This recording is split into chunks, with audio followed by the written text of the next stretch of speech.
And I wanted to ask you, often actors tell us that makeup aids them in inhabiting their characters. You don't use any makeup, yet you have created some of the best digital or non-human characters on the screen without any makeup. I mean, I saw you on set wearing this latex suit. How do you do that? It is a very pure form of acting in the sense that you don't get that assistance. You have to use your imagination and you embody the character and trust the great artists that you're going to be working with further down the line. And that's also comes from the great understanding of the director. If I were to now put on prosthetic makeup and play this character, people would have a much easier time understanding how it was achieved, and I could play the emotions of the character in exactly the same way, except I would be fighting with a layer of makeup and covering my face.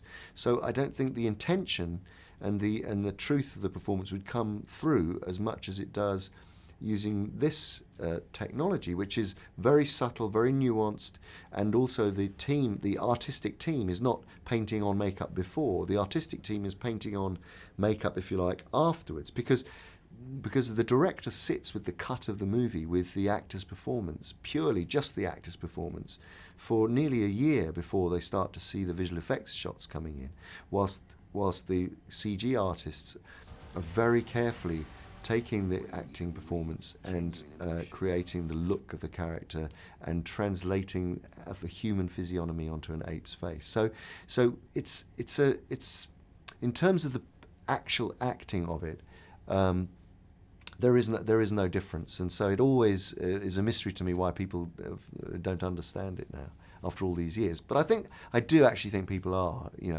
certainly the younger generation are understanding of it.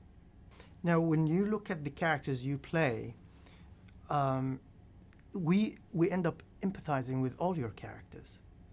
Of course, the empathy is subconscious. Is it because you give them human emotions, what you exude, or it's the story that brings us in? I think that's a really good question. I mean, the anthropomorphization of characters has been going on for many years in cartoons, in all sorts of abstract forms. But this way of working, where you can see the eyes, the human physiognomy, or the soul of the character coming through, it's a relatively new technology. Performance capture really has only been around for 18 years or so, meaningfully.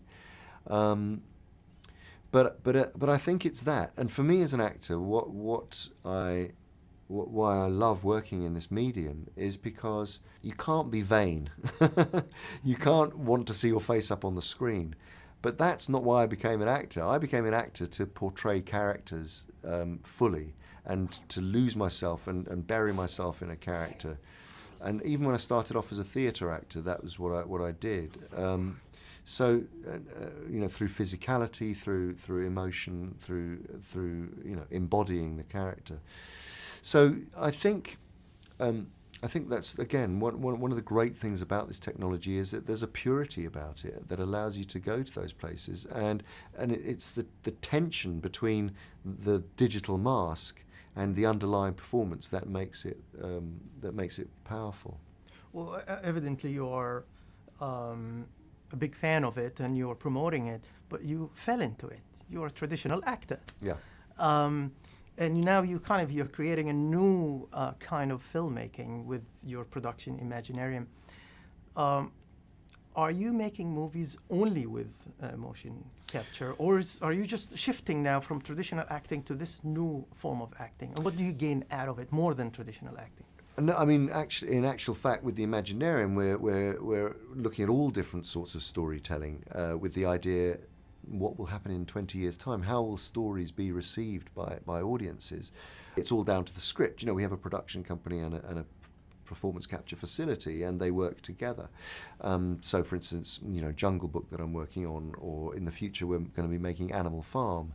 It's finding the right material and the right story and the right characters that, we don't just want to make performance capture movies, but if the story dictates, then of course we will. But the industry is still struggling to accept it, and in spite of the campaigns, the Academy still refuses to accept it as a form of art like acting.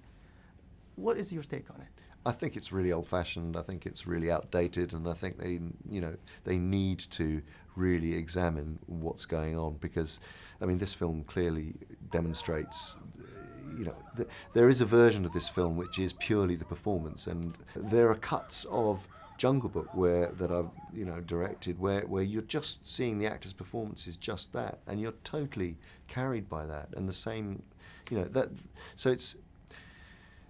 Obviously, it's an incredible marriage of and the way it's presented, the characters are presented finally and manifested on screen, is a wonderful team of artists doing that. But as I was saying earlier, that would not exist. It's a very different process to an animation process, where a committee of animators are taking responsibility for authoring the role. The authorship of the role purely lies with the actor in the case of these films and other films like this. I want to ask you something about your background.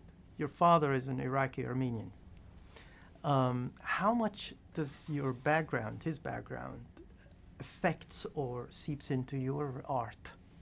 That's a really great question. Well, my father, who's passed now sadly, but he was, he was a doctor, and he lived in Iraq, and he very much he created a hospital in Baghdad, and so I was always full of admiration for the fact that he was setting up a hospital for the people who couldn't afford to go to hospital, for the people of Baghdad, so he was and what he did was he had to spend a lot of time away from his family to do that. So I respect that, and I know that when I've spent a long periods of time on the other side of the world away from my family, and it's a very difficult thing to do, but when you're passionate about what you do and you have the people around you who believe in you, then your partner, your family, like my father, he was a real inspiration to me, and hopefully I will be to my children. So it's certainly rubbed off me in that way. Do you speak any Arabic? Right. I mean, only kitchen Arabic. Well, I was taught a little bit when I was a child, but I can count to 10. That's about it. Oh, that's pretty good. That's wonderful. Cheers, man.